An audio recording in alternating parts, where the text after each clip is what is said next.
আজকে রান্না করব আম দিয়ে ডাউল বোনা।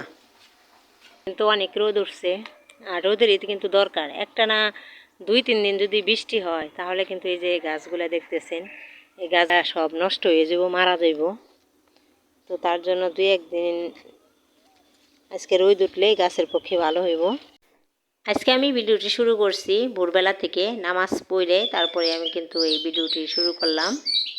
তো ভোরের পাখির কিচিমিচির শব্দে তো আর থাকতে পারলাম না ঘরে, তো ভাবলাম ক্যামেরা বন্দি করি। তো তার জন্য এই যে শোনেন পাখির কিচিমিচির শব্দ। আমি আজকে রান্না করব আম দিয়ে ডাউল বোনা। তার জন্য আমগুলো আমি কেটে নিতেছি। বিসমিল্লাহ রহমানির রহিম। আসসালামু আলাইকুম। রাশেদা ডেলি ব্লগ থেকে আমি রাশেদা সবাইকে স্বাগত।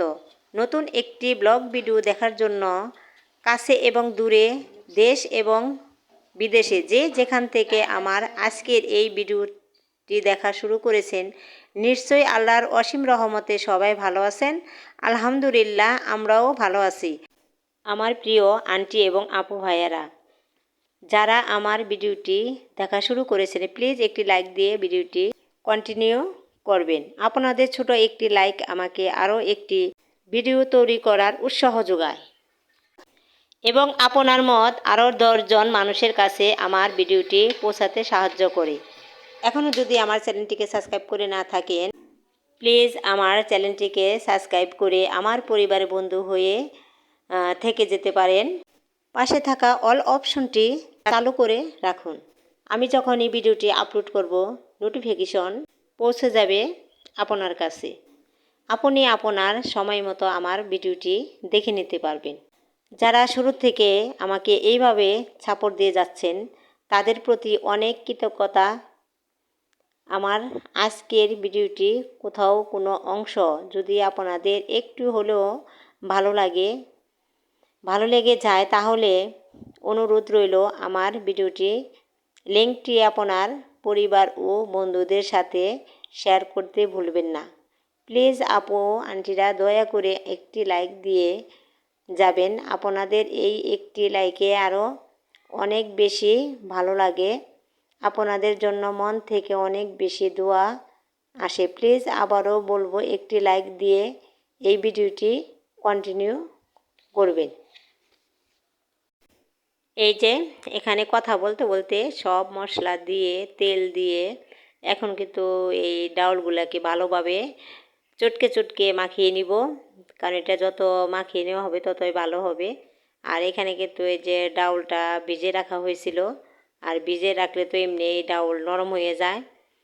আর এভাবে মাখাইয়া ভালো করে দিলে কিন্তু ডালটা ফুটতেও বেশি সময় লাগে না। আর এই ডাউলটা কিন্তু খেতে অনেক মজা। অনেকে অনেকভাবে রান্না করেন, জানি না কে কে এইভাবে রান্না করেন। আর আমি এইভাবে রান্না করি, তো আমরা এইভাবেই দেখাইতে আছি।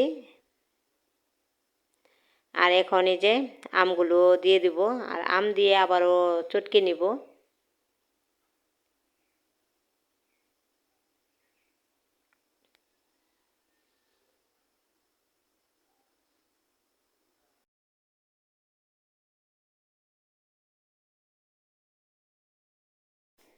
আর এখানে যে ডাউলটা কিন্তু ফুটে গেছে, আর আমটা আর এটা কিন্তু এরকম বোনা বোনায় থাকবে, কারণ এটা পাতলা ডাল রান্না হবে না। তো এই যে ফাইনাল লুক, তো দেখেন কি সুন্দর।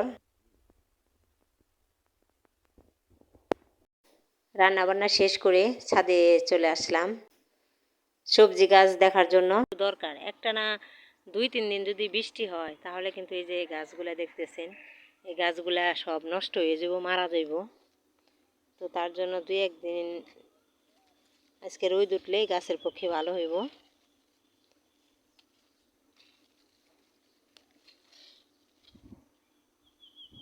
তো এই যে,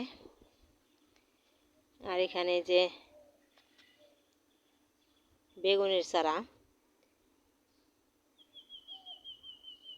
এখন যা বৃষ্টি আছে ঠিক আছে, এখন যদি রোদ উঠে তো সব গাছগুলাই সঠিকভাবে। তো এই যে পুঁই শাকের অবস্থা, এখন আমি আমার বানানো যে সারগুলো আছে ওগুলো ব্যবহার করলেই সুন্দর হয়ে যাবে। আর এই যে এখানে কমলি শাক, দেখি কমলি শাক আর 2 দিন পরে কেটে নেব, কারণ এখানে আবার অল্প আছে, এগুলো তো আবার আজকে হবে না। তো তার জন্য যে এখানে আছে এগুলো একসাথে নিয়ে তারপরে রান্না করব। আল্লাহ, যেখানে বেগুনের মাথারা কেমনে ভেঙে গেছে, এই যে মনে হয় যে জ্বর হয়েছে না ওই সময় ভাঙছে। এই যে পাতাগুলো আমি ফালাই দিব এখন। আর এই যে কয়দিনও যায় না এই যে আগাছাগুলো, এই যে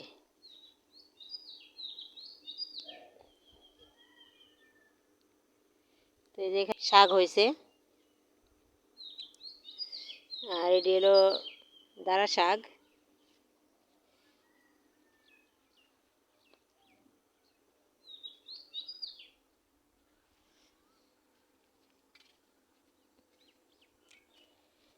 এই যে এখানে দেখতেছেন অনেক ফুল আইছে। আর এই মরিচগুলো পেকে গেছে, এখন আমি ছিলবো না, একটু রোদ ভালোভাবে উঠুক তারপরে ছিলবো। আর এই যে আমার এই মরিচ গাছ দেখে সবাই মাশাআল্লাহ বলবেন, অনেক মরিচ হয়েছে এখানে।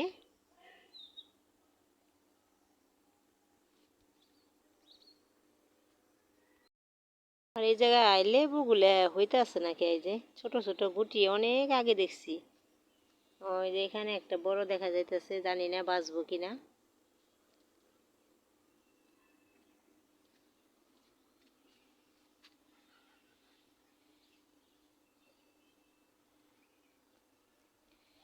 এই যে বৃষ্টি আসার পরে এই যে গাছটা কিন্তু অনেক সুন্দর তরতাজা হয়ে উঠছে।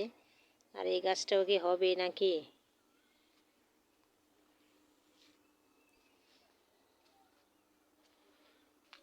আমার এই মরিচ চারাটা মনে হয় 2 বছর হবে। এখন আবার এই যে নতুন পাতা নিয়ে গজাইছে। এই যে নিচে আবার মাটি দিছি, সার দেওয়া হয়েছে। মানে সার কিন্তু আমি কিনাই না, সার দিনে, ওটা তো সবাই জানেন।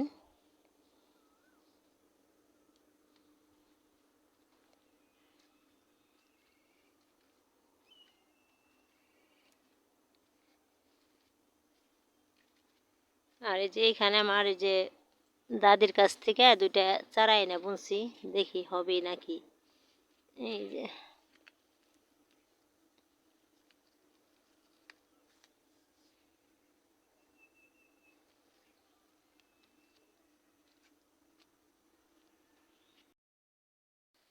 কি তোমরা কি ভাই বোন? তোমরা কি ভাই বোন? তোমার কি ঠান্ডা লাগছে আপু? এই কাঁঠাল কেউ দেখ বা না দেখ, ওই যে দিয়ে কাঁঠাল দিয়ে কি খাওয়াইবো, কি দিয়ে? কাঁঠালের মুচি দিয়ে ভর্তা দিয়ে। তুই আবার কি কস, গরুর মাংস দিয়ে এলো কাঁঠাল, উল্টা পাল্টা সেই কথা মজা। কয়। তাহলে রে? না। বেলের শরবত খাবো, তো তার জন্য বেল আনতে যাইতেছি।